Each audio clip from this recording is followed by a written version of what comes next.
Assalamualaikum warahmatullahi wabarakatuh. Kami dari kelompok 8 akan menjelaskan pengertian dari struktur organisasi dasar.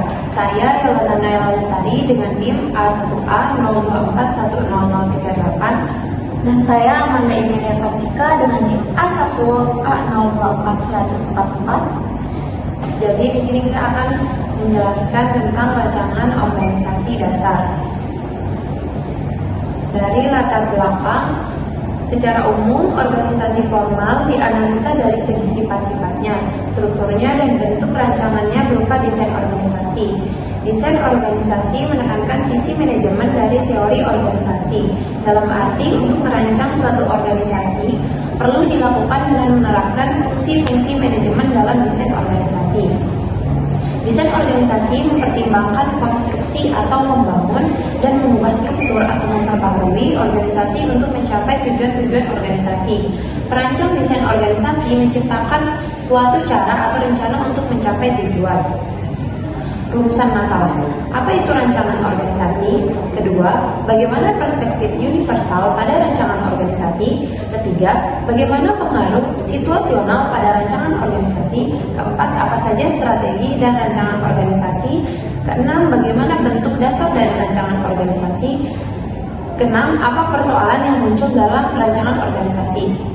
Tujuannya yang pertama untuk mengetahui tentang rancangan organisasi, kedua memahami perspektif universal pada rancangan organisasi, ketiga mengetahui pengaruh situasional pada rancangan organisasi, keempat mengetahui strategi dan rancangan organisasi, kelima mengetahui bentuk dasar dari rancangan organisasi, dan yang terakhir mengetahui dan memahami persoalan yang muncul dalam rancangan organisasi.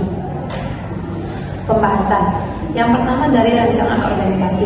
Rancangan organisasi atau organization design adalah keseluruhan rangkaian dari elemen struktural dan hubungan di antara elemen-elemen tersebut yang digunakan untuk mengelola organisasi secara total. Oleh karena itu, organisasi merupakan cara dalam mengimplementasikan strategi dan rencana untuk mencapai tujuan organisasi. Hampir semua organisasi mengalami perubahan secara kontinu sebagai akibat faktor-faktor seperti situasi dan orang. Perspektif universal pada rancangan organisasi. Yang pertama ada model birokratis. Perspektif Weberian menyebutkan bahwa birokrasi atau bureaucracy adalah model rancangan organisasi yang berdasar pada suatu sistem otoritas yang sah dan formal. Weber memandang bentuk birokrasi dari organisasi sebagai logis, rasional, dan efisien. Menurut Weber, birokrasi yang ideal menunjukkan 5 karakteristik dasar. Yang pertama, organisasi seharusnya menerapkan pembagian tenaga kerja yang berbeda. Kedua, organisasi seharusnya mengembangkan rangkaian peraturan yang konsisten untuk memastikan bahwa kinerja tugas seragam. Ketiga, organisasi seharusnya menentukan hierarki posisi atau jabatan yang menciptakan rantai komando. Keempat, manajer seharusnya melakukan bisnis dengan cara yang tidak personal. Dan kelima, menerima tenaga kerja dan kemajuan karir dalam organisasi. Yang kedua, model perilaku. Model perilaku adalah model rangkaian organisasi yang konsisten dengan gerakan hubungan manusia dan menekankan perhatian pada pengembangan kelompok kerja dan perhatian mengenai proses interpersonal. C. Pengaruh situasional pada rancangan organisasi. Pandangan situasional terhadap rancangan organisasi berdasarkan asumsi bahwa rancangan optimal untuk setiap organisasi bergantung pada serangkaian faktor situasional yang relevan. 4 faktor situasional dasar yaitu yang pertama itu ada teknologi inti, yang kedua yaitu ada lingkungan, yang ketiga ada ukuran organisasi, yang keempat ada siklus hidup organisasi. D. Strategi dan rancangan organisasi. Strategi organisasi terdiri dari yang pertama yaitu strategi tingkat korporasi, yang kedua strategi tingkat bisnis, yang ketiga yaitu fungsi organisasional. E. Bentuk dasar dari rancangan organisasi. Yang pertama yaitu rancangan fungsional atau bentuk U. Rancangan fungsional atau bentuk U adalah pengaturan organisasi yang didasarkan pada pendekatan fungsional terhadap departementalisasi. Yang kedua yaitu rancangan konglomerat atau bentuk H.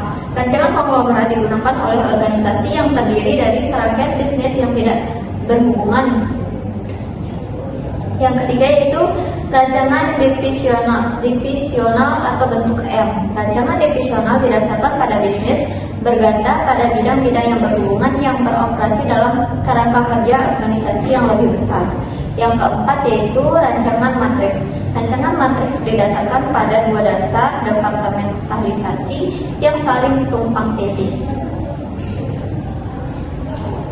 Yang kelima yaitu ada rancangan hibrida. Beberapa organisasi menggunakan rancangan yang mempresentasikan hibrida dari dua atau lebih bentuk umum dari rancangan organisasi. F yaitu persoalan yang muncul dalam rancangan organisasi. Yang pertama yaitu organisasi tim. Organisasi tim merupakan pendekatan terhadap rancangan organisasi yang bergantung hampir secara eksklusif terhadap tim jenis proyek dengan sedikit atau tanpa hierarki fungsional yang mendasari. Yang kedua yaitu ada organisasi virtual. Organisasi virtual adalah organisasi yang memiliki sedikit struktur formal atau tidak memiliki struktur formal. Yang ketiga yaitu organisasi pembelajaran. Organisasi pembelajaran merupakan suatu organisasi yang berusaha mendorong pembelajaran selama seumur hidup dan pengembangan pribadi dari semua karyawan, sementara secara kontinu merubah dirinya sendiri untuk merespon perubahan permintaan dan kebutuhan. Yang keempat yaitu persoalan dalam rancangan organisasi internasional. Persoalan lain yang muncul dalam rancangan organisasi adalah tren menuju bisnis internasional. Persoalan yang relevan dengan rancangan organisasi adalah bagaimana merancang perusahaan yang dapat menangani secara efektif kekuatan internasional dan bagaimana bersaing dalam pasar global.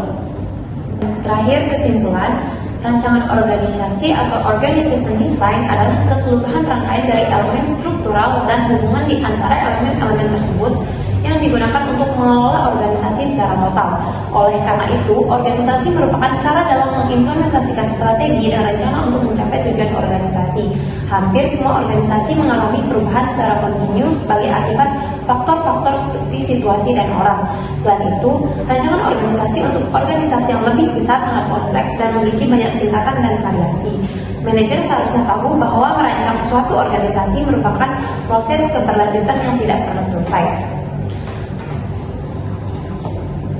Sekian dari kelompok kami. Mohon maaf apabila ada kekurangan. Wabillahi taufiq wal hidayah. Wassalamualaikum warahmatullahi wabarakatuh.